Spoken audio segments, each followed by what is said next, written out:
Good morning, Darwin Walton. Good morning. It Good is morning, Barbara. How are you? wonderful to be with you. Wonderful to be Well, with it's, you. it's wonderful to be with you too. Thank Yes, you so indeed. much for making time that we could have a chance to be with you and learn Oh, from you today. oh, it's my Thank you pleasure. so much. I guess maybe we should, do you want to introduce yourself, or you want me to tell people a little bit about you, or what do you like to do? How do you like to do this? Well, I have no preference. I mean, if you have something wonderful to say about me, great.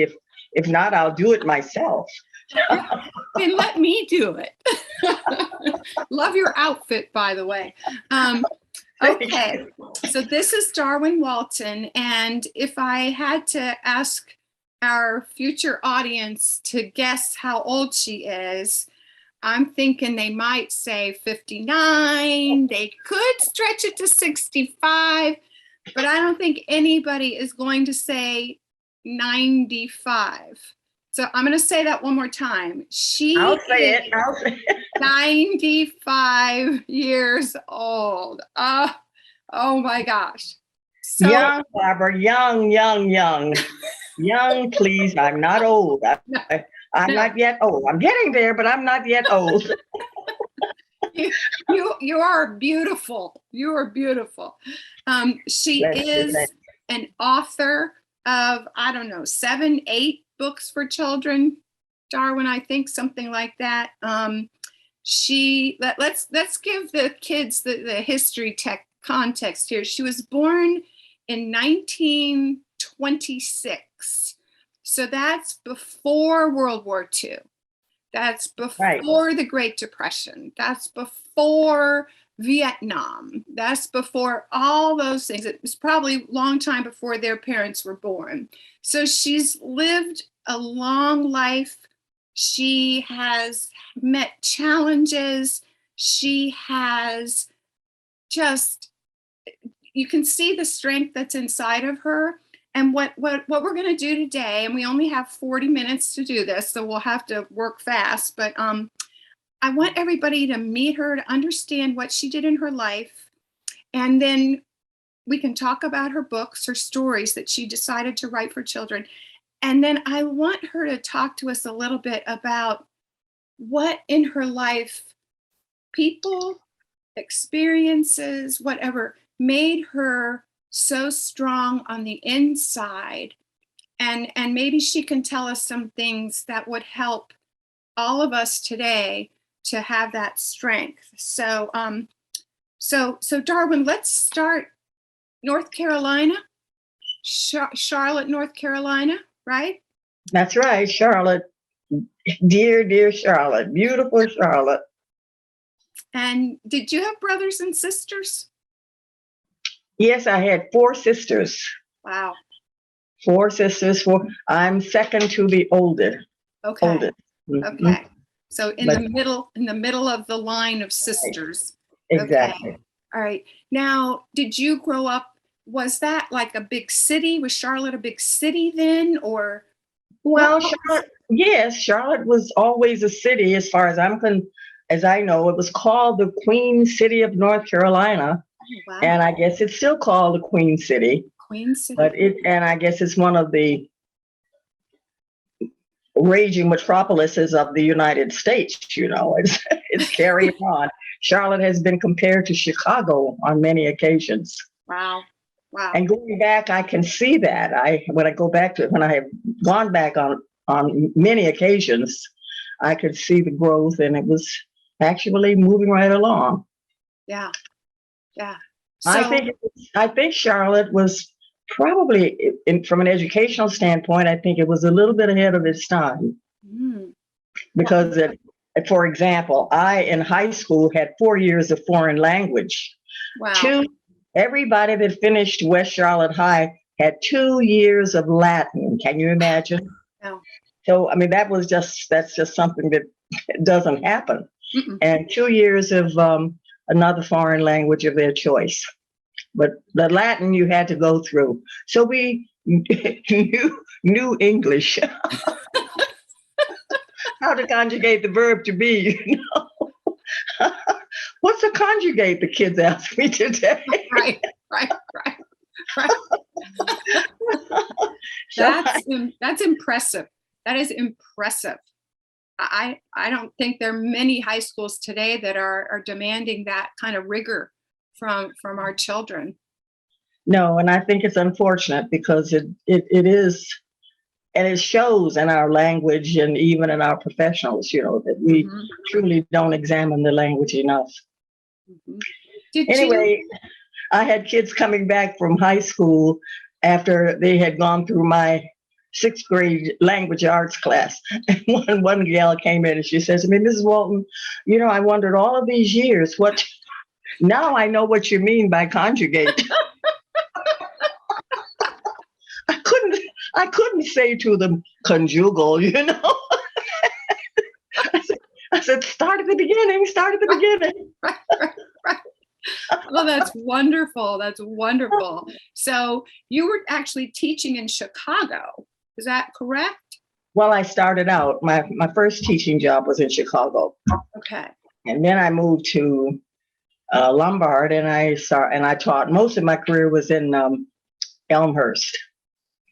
And is this suburbs of Chicago? Yes. Okay. Mm-hmm. Okay. All right. And what years were you teaching in Elmhurst and Lombard? I taught from in Elmhurst 70 through, I guess, 86. Wow. So two decades of teaching. And, right. And you just said the 6th grade. Was that well, junior? No, I taught everything from, actually, I started teaching English as a second language to the elementary children, kindergarten, through 3rd, 4th grade until we finally straightened out the second language program there. We had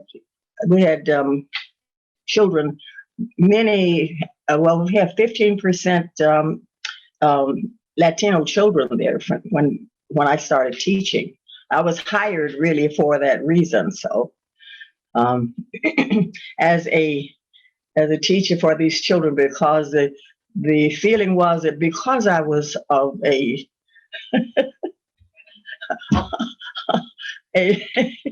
no way. A second language and color, I could probably relate more to the migrant farmer children than it was really funny. Oh, we need someone who can relate to the Latino children. One teacher said to me, it's time we stopped treating them like they were colored. Oh my gosh.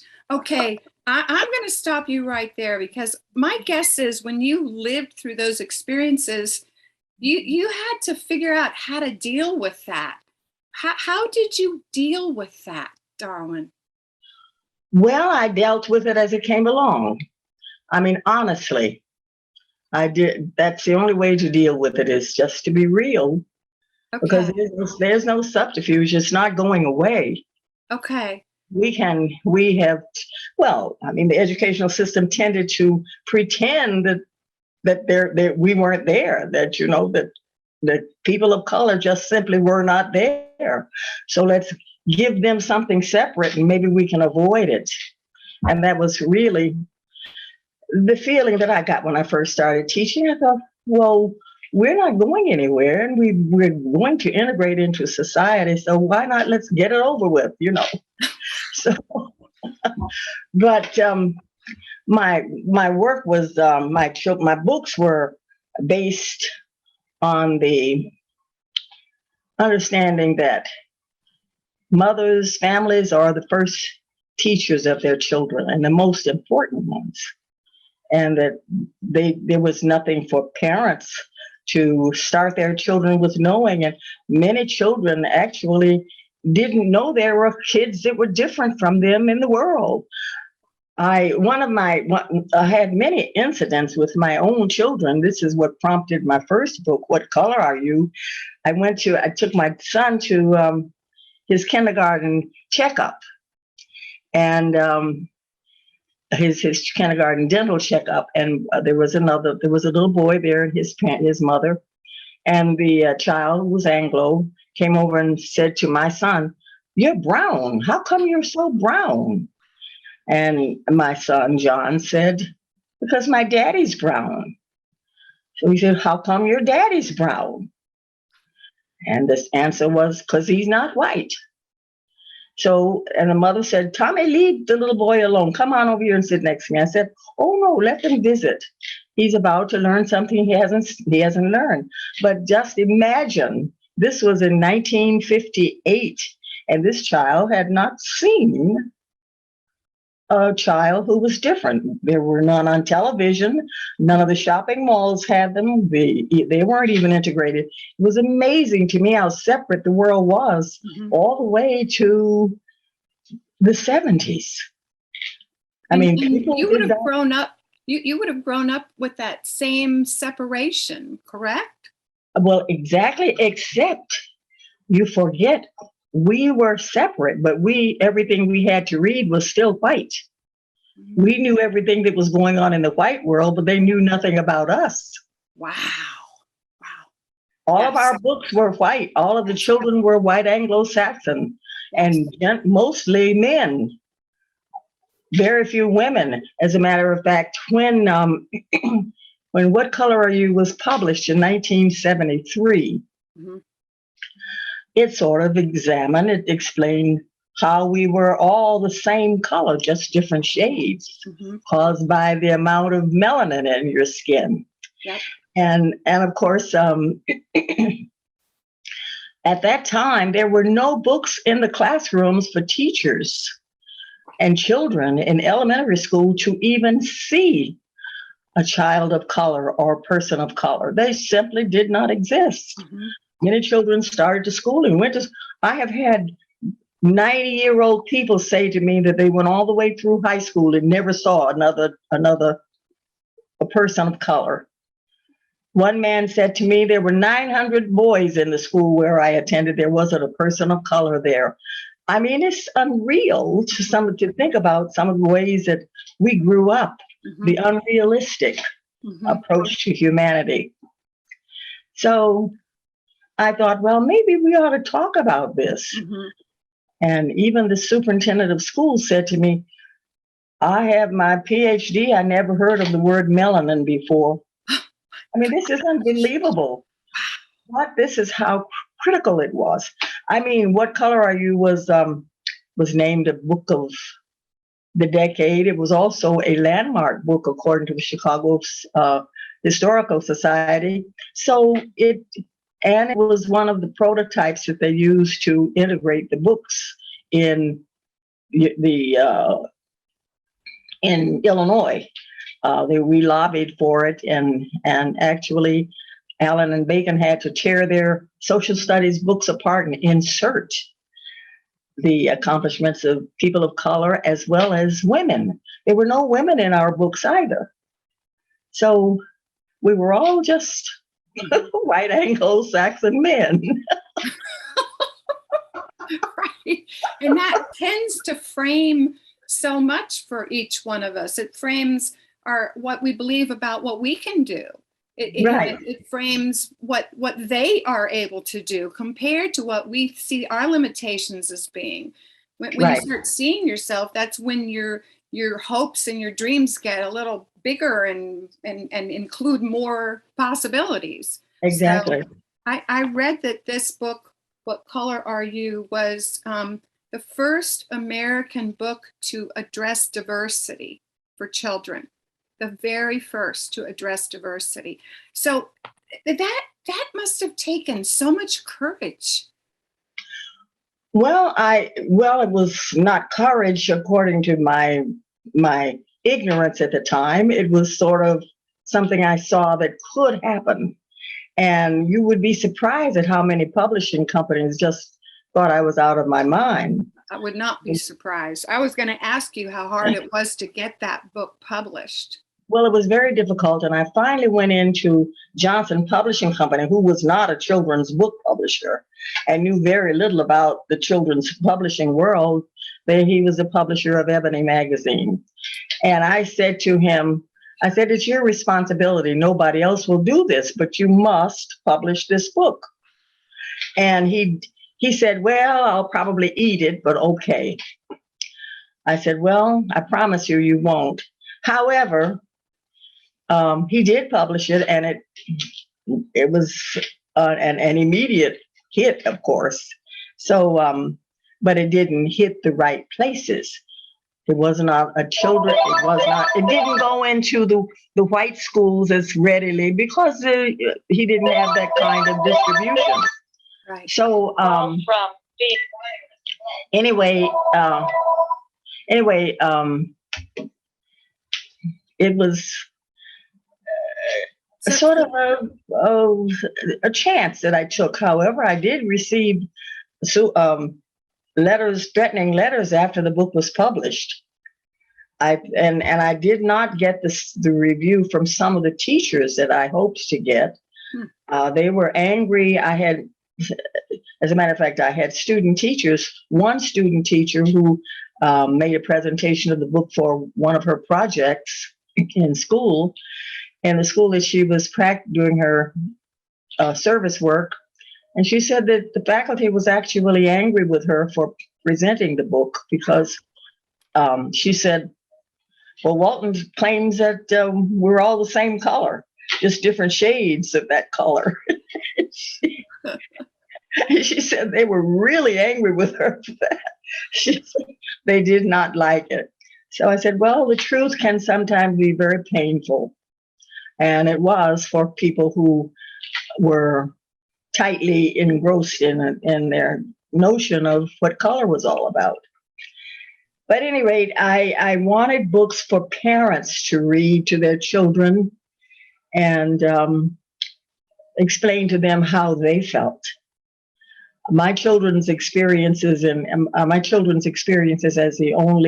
very often the only child of color in their class they had some very painful experiences. So that was one of the motivating forces behind my trying to do this. My first book, which was Land of the Green, I called it. And of course, it explained a place where everything was the same color. Wow. And then the king and queen heard a strange story one day that things were different colors in a land far away. Well, what is color? Asked the little king as he rose from his chair. Mm-hmm. Well, I don't know, said the queen as she brushed her green hair. Well, bring in Mr. Frog. And so it goes on and says, what about this color? I've got to see this place. So eventually the king and the queen, the elf and the frog, and all get into their little spaceship and they make it to Earth and find all the birds and the bees, the flowers and the trees, the animals in the forest, the chickens, cats and dogs, horses, cows and hogs, all different shades of color. So what? Let's hurry, she said, and find a colorful boy and girl. And so there you go. Wow. Now, that one was before What Color Are You? Yes. Did that one publish? No, the publishing companies, Allen and Bacon, kept it for 6 months and passed it to every department and let me know that they were considering it and they were passing it. And ultimately they said they didn't have the process they couldn't process the colors. Oh my. Okay. So, but nothing stops you, Darwin Walton. Nothing stops you. Well, I was stymied along the way, though. That book was my dream. Yeah. Johnson Publishing Company took it and lost. Wow. Well, I admire you that you can laugh. I've had some experiences, but it's amazing, and we still haven't gotten too far along the way. Yeah. We still have some of the same situations. The publishers are doing their best right now to bring us more of what we need, and it's like it's a fountain flowing with diverse books. It really is. It's probably what you wish you had seen when you were about 7. Yes. We're finally getting there, you know, Oh, almost yes. 100 years later. Yes. You also wrote There Dance were, Kayla. oh, And- now, Yes. Dave Caleb, unfortunately, was truly a mishandled book by the publisher. Mm. And it was all because um, the one of the agents that handled the book, I can't remember, the marketing agent, I guess she was called. And I had a misunderstanding because I went to the American book to the book convention, and my book was supposed to be exhibited there. It was in its first few months of publication, and I thought that, and I was invited to go as an author, and I went, and the book was not being displayed. So I said, "Where is Dance Kayla?" And all of my friends from CRRT and other people had their books on display. They're white books, white children's books. You know, they were all on display and everything. Yeah. And I said to the gal, I said, I can't remember her name. I said, "Where is Dance Kayla? Why isn't it on display here?" She said, "Oh, I have it here behind the counter in case anybody asks about it." I said, "That's not the point." I said, "It's a brand new book. How will people ask about it? How will people know, the booksellers and all?" And she said, "Well, we have to make our choices about which books we publicize." I said, "Mine is a brand new book. That choice was made by the company." "Well, it's my decision." And she was very angry with me for taking her to task for that. So Albert Whitman did not put the book in its second publishing, even though it had very good reviews. Wow. And they just let it go, sent it back to me. Wow. Well, I really enjoyed it. And By the way, it's still selling. I believe it. It's ahead of its time. I mean, you have young Kayla who leaves the family farm where her grandmother's just passed away and ends up in Chicago, which sounded a little bit autobiographical, but she goes to live with family there, and she's mugged on the streets in the neighborhood within 2 days of arriving, and ends up losing a classmate to gun violence in near the basketball court or something. And this you published this, if I remember right, in 1998. So yes. that's 24 years ago. And I thought, wow, what a daring book to write at that time. Did you think you were writing a daring book? Well, I don't guess I really didn't think about it being daring. I thought that we needed a realistic book about for and about Black children, so that that white children would have a little new clue about what they were all about. And then, of course, we did have the white children in the book. So and that was realistic. It was realistic because children did attach themselves to one another at the time, and some of them against the wishes of their parents. My daughter had an incident when she invited, in 3rd grade, she invited her best friend, who just happened to be Anglo in school, because all the children were white except Claudette, all the girls and the boys too, for that matter. But the children, everybody came to the party.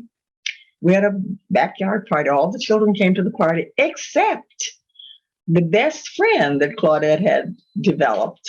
Her best friend didn't come.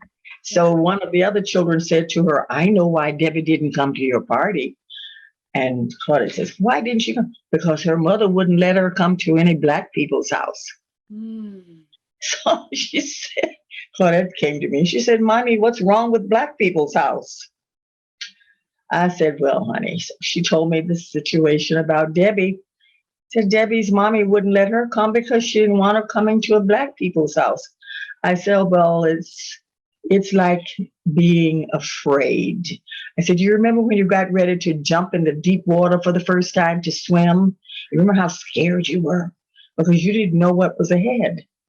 But you had to be brave and you jumped in anyway. And look at how much you've enjoyed it ever since. You found out something different. So I said, that's what fear of people is about.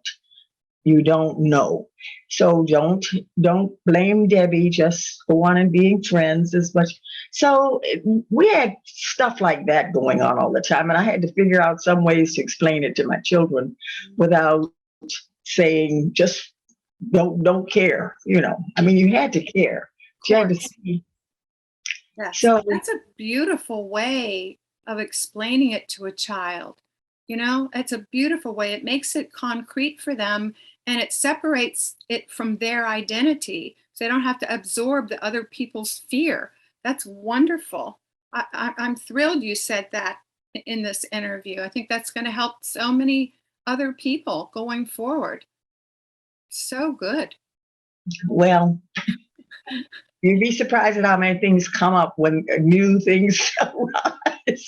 How creative your thinking can become sometimes. Speaking of creativity, I was reading about you online and how you actually started out in music and you got a scholarship in music. And was that to play an instrument, or I know you sang, but was your music, pretty much in the singing part of the music world? I was supposed to be a coloratura soprano. Wow. Yes, Wow. and I did win the scholarship to the Chicago Conservatory. Well, I made a mistake coming to the Chicago Conservatory. I should have gone to Juilliard, and I had that choice, but I didn't know. And my teacher at Howard University had contacts in Chicago, so she wanted me she recommended this. And then, of course, the scholarship came from Shotwell Manufacturing. They were based in Chicago, and they had more, connections, etc. So they were happy that we chose. They recommended the Chicago Conservatory. However, Chicago was still a long way behind the actual progress in music, because Marian Anderson had, in fact, by that time, she was singing in the Met, even though she had a lot of problems, but she did make it to the Met, for a couple of guest appearances, and she was very, very popular over in Europe. So there were a few opera stars. Camilla Williams had made a couple of appearances. So, but I should have gone on to New York. I didn't, even though I did get an invitation from Maria Karinko to study with her. By that time, I was happily ensconced in Chicago, ignorantly speaking, because I had a one-sided education. All of the time that I was singing, I never had a partner. I sang duets with my teacher all the time. Never did I have any realistic experiences. My ballet was with my dance teacher all the time. I never had a dancing partner. 4 years of ballet, and the only person I danced with was my teacher. 4 years of dramatic art, and the only person I did any dramatic art with my teacher. I had no classroom experiences. I was the only Black woman, and they just couldn't put me together with a white student. It was just really amazing. Yeah. So all of that sort of prepared me to do something. I thought, this is just really ridiculous. Yeah. But I had no choices, and moved on to the next level. When I graduated the Chicago Conservatory, I started teaching dance and physical education. Fortunately, I was brave enough to learn how to swim. Oh, And so wow. I had to teach swimming, and I taught um, physical, basketball, and all of that. You know, it was just really sort of a, So you believed in yourself is what I'm hearing, no matter how life changed and what new thing came to you. You didn't say, "No, I can't do that." you You had. believed you could do it and you figured out how to do it and you did it. Well, I don't know. I think that it was more than my belief. There was a little. I had a something magic following me around all the time. I remember when I had to take my exam for becoming a gym teacher in the park. I had to demonstrate 3 swimming strokes plus a racing dive, and I was not a swimmer. I could dog paddle, you know, and got in for the fun of it and all that, but I never had an opportunity to really learn how to swim. There were no swimming pools available for Black kids in Charlotte at that time. So I had learned how to swim since I had moved to Chicago. I lived at the McCormick Y, and they had a swimming pool in the building. So I had, you know, had just been splashing around. But that day when I found out what what the test would be, when he said I, my first racing dive was that day. My, my, for my you. first my first backstroke was that day. Good for you. Wow. I got in. Wow. I got in and faked my way through. That was now. When I look back upon that, I remember the feeling that I had. I was scared to death, I'll bet. and I jumped into that Wow. pool Yeah. and swam, did my whole thing, and I passed the test. You know, So, that is so wonderful for people to hear that you were scared to death.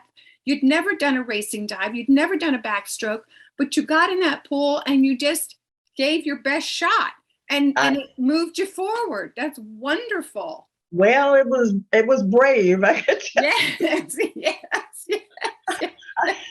And I guess that harked back when I remembered. Now that I think about it, and I never thought about it before, when I told my daughter how it felt to jump into a deep pool, and I remember my Right. fear, you know, You're thinking. right.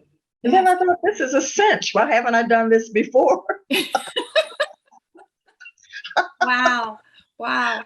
Well, I I wanted to be sure before our time runs out that we have a chance to talk about, you know, 95 years of living must have taught you some incredible, incredible things.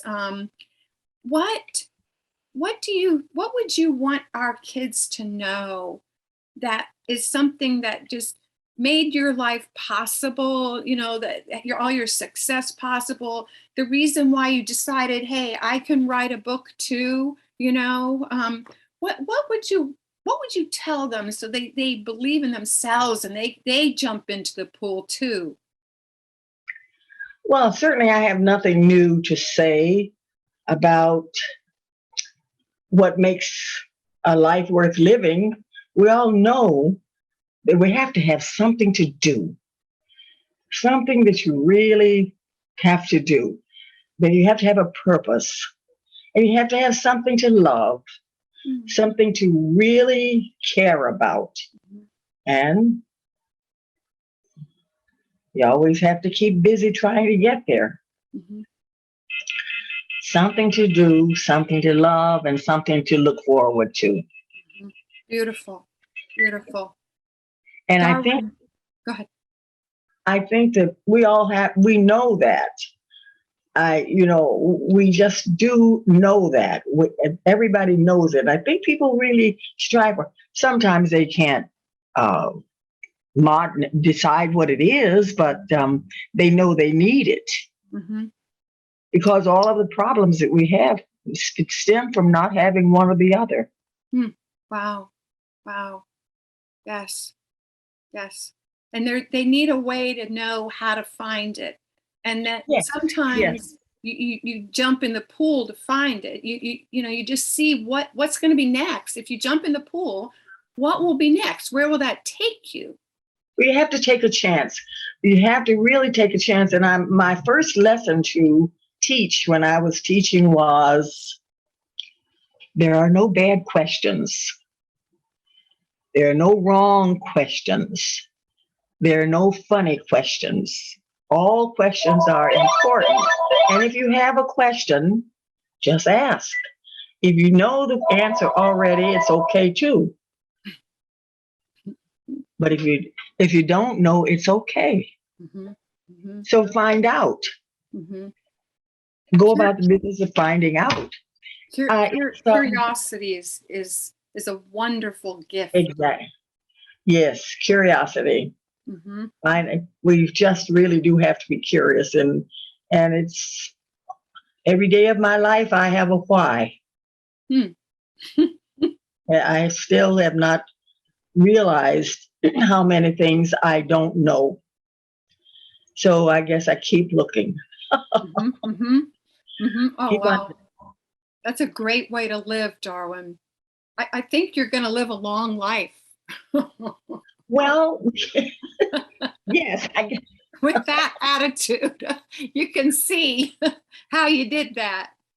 Well, I think attitude is the main thing, a positive main attitude.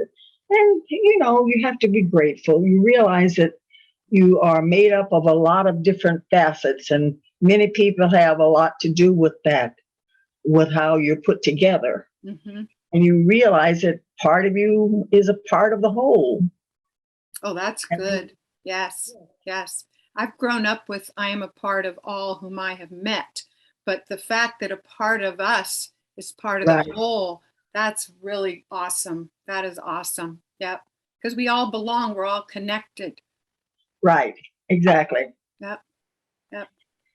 Well, Darwin, thank you so much for taking time and sharing everything. And I just want to tell you how much I admire you and what you have given the world through your curiosity, through your determination, through your courage, and through your, I would say, brilliant mind. Just listening to you talk and how you make things that might be scary, you bring them to a description, something we can understand and connect with, and really, make life doable. So. Well, you're very kind, and I do appreciate all of that. Sometimes I think, though, when it doesn't seem like very much at all, it just seems like, what happened? I don't think you realize how some people stop. They let things stop them, or they let their own head stop them, so they never start. And that's the thing that I don't think you would understand, because I don't think that if your mind said to you, no, I don't think so, the rest of your mind would say, oh yeah, we don't know, so we're just going to go find out. So that's right. Exactly. Yep. Exactly. Darwin, thank you so much. It was wonderful being with you.